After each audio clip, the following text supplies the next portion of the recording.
सकते हैं, पाइथन की कंपनी का नाम से है ये। और इसके अंदर दोस्तों कुछ एरर कोड्स होते हैं और बहुत सारे जो आपके इंडक्शन आते हैं उन पे सिमिलर जो है ना कोड एरर बिल्कुल सेम होते हैं। अब एरर कोड के हिसाब से फॉल्ट का पता लगाना तो ये थोड़ा सा डिफिकल्ट हो जाता है। चलिए मैं आज वही चीज आपको दिखाता हूँ बिल्कुल, मतलब एक सही तरीके से। आप यहाँ पे देख सकते हैं। सबसे पहले यहाँ पे देखिए, ये जो इंडक्शन रखा हुआ है ये और ये दोनों सेम कंपनी है, ठीक है। ये इसका खुला हुआ रखा है, ये इसका बंद पैक है, मतलब बैक साइड है, ये इसकी फ्रंट साइड है। अब मैं बताऊंगा अगर इसके अंदर एरर आते हैं तो आप उसको कैसे सोल्व कर सकते हो। सबसे पहले आप यहाँ पे देखेंगे दोस्तों, यहाँ पे आपको पहला एरर कोड है, यहाँ पे देखो टर्बो शूटर कोड है, यहाँ पे E0 E1 E2 E3 E5 E6 E7 इस तरह से। और यहाँ पे पॉसिबल रीजन ये लिखा हुआ है, क्या क्या रीजन हो सकते हैं। फिर इसका यहाँ पे सॉल्यूशन लिखा हुआ है। ये जो सॉल्यूशन लिखा रहता है थोड़ा बहुत छोटा मोटा काम आ जाता है, लेकिन जो सॉल्यूशन होता है प्रॉपर हम बताएंगे आपको, क्योंकि पीसी पे काम करना पड़ता है। अब यहाँ पे लिखा हुआ है E0। सबसे पहले there is a no not a pot pan और unsuitable pot pan induction cooker, ठीक है। अब ये कह रहा है change the suitable pot pan contain the qualify service centre, ठीक है। अब ये पहले कोई दिक्कत बता रहा है कि भाई इस पे जो E0 आएगा ना, या तो इस पे बर्तन नहीं रखा हुआ है। अगर बर्तन रखा हुआ भी है तो आपको सर्विस सेंटर विजिटिंग करना है, तब आपका सोल्व हो जाएगा। तो चलिए दोस्तों मैं आपको बता देता हूँ। जब आपका E0 आए, E0 में आपको करना क्या है, सबसे पहले तो आपको ये सेंसर देख लेना है, इसके तार तो नहीं टूट रहे। फिर देख लेना है कनेक्टर ये गल तो नहीं रहा है। फिर देखना है आपकी IGBT की जो लैग है वो ब्लास्ट तो नहीं हो रही, ठीक है। IGBT की लैग ब्लास्ट तो नहीं हो रही, ठीक है। या उसकी रेजिस्टेंस गल तो नहीं गई है। बस आपको ये करना है E0 में। ये सारी चीजें अगर आप कर लोगे तो आपके प्रॉब्लम का सोल्यूशन हो जाएगा, ठीक है। E0 जब ये होता है जब बर्तन सेंस नहीं करता है। फिर आता है E1, supply voltage is low less than 90 volt. ये कह रहा है अगर आपका इसमें E1 एरर आ रहा है, E1 एरर आ रहा है तो आपकी वोल्टेज जो है वो 100 से भी नीचे है। तो उस कंडीशन में इंडक्शन प्रॉपर नहीं चल पाएगा या चलेगा ही नहीं, उस कंडीशन में बंद हो जाएगा। तो वहाँ पे E1 में आपको क्या करना है, वोल्टेज आपको प्रॉपर रखनी है। अगर वोल्टेज आपके यहाँ ठीक है तो ये जो कैपेसिटर आप यहाँ पे देख रहे हैं ये कैपेसिटर फुल चुका होगा, ठीक है। अगर आपका E1 आ रहा है सब कुछ ठीक होने के बाद भी, ये कैपेसिटर चेंज कर लेना। ये कैपेसिटर जैसे आप चेंज करोगे आपकी वोल्टेज 18 वोल्ट और 5 वोल्ट वो इक्वल बन जाएगी और आपका इंडक्शन बिल्कुल ओके हो जाएगा, ठीक है। अब आ जाते हैं E2।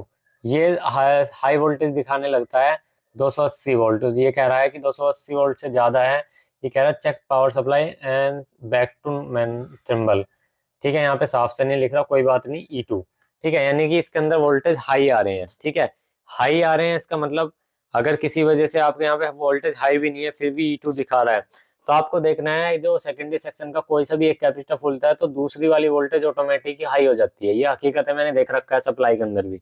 तो यहाँ पे आपको ये कैपेसिटर चेक कर लेना है सेकेंडरी सेक्शन के, प्राइमरी ठीक मिलेगा आपको उसमें, ठीक है। अब यहाँ पे आते हैं E3 पे। ये कह रहा है plate surface temperature sensor not connected wall short circuit.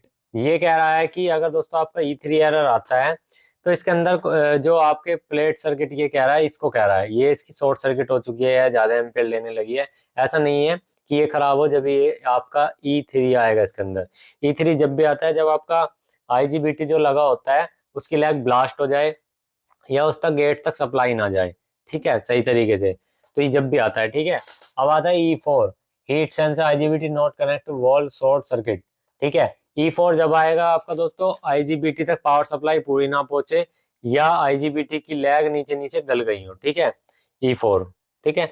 अब आते हैं E6, the heat sensor radiator temperature over heat.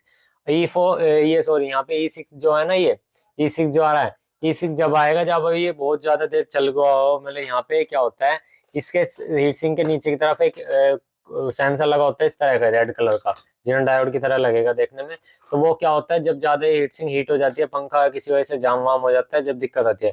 वैसे यहाँ लिखा हुआ है check for the exhaust block fan stuck. हाँ, जब यहाँ पे ये फैन आपका ब्लॉक हो जाएगा, दूध दाध निकल के बेकार हो जाएगा, तो क्या होता है ये हीट सिंक बहुत ज्यादा हीट हो जाती है और हीट हो जाएगी तो वो टेम्परेचर सेंसर सेंस करेगा और हाँ इसी तक सिग्नल पहुंचाएगा और वो आपको बता देगा कि दिक्कत ये है। E7 side surface temperature sensor is not connect to wall short circuit, please contact the surface quality service centre.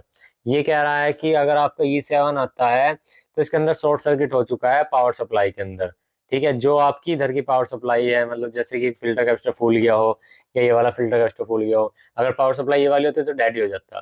तो दोस्तों ये सारी चीजें हैं जिनकी वजह से दिक्कतें आती हैं, ठीक है। अब ये जो आप यहाँ पे बार बार किसी वजह से बार बार बंद हो रहा है, चालू हो रहा है, आपका ये मतलब कभी चल रहा है कभी नहीं चल रहा लेकिन एरर नहीं आ रहा, तो आपको ये जो प्रीसेट आप यहाँ पे दिखाई दे रहे हैं ना 501 यानी 500 ओम का ये जो प्रीसेट है, इसको चेंज करके आप इसे ठीक कर सकते हो। तो आई होप आप दोस्तों ये वीडियो आपको समझ में आ गई हो, काफी चीजें जो अगर ये एरर आते हैं तो आप कैसे कैसे रिपेयर कर सकते हो। और हर इंडक्शन चूल्हे का सेम एरर नहीं होता, किसी किसी में चेंज भी होता है। तो आई होप आपको वीडियो अच्छी लगे तो एक लाइक कर देना और जो चैनल पे ना सब्सक्राइब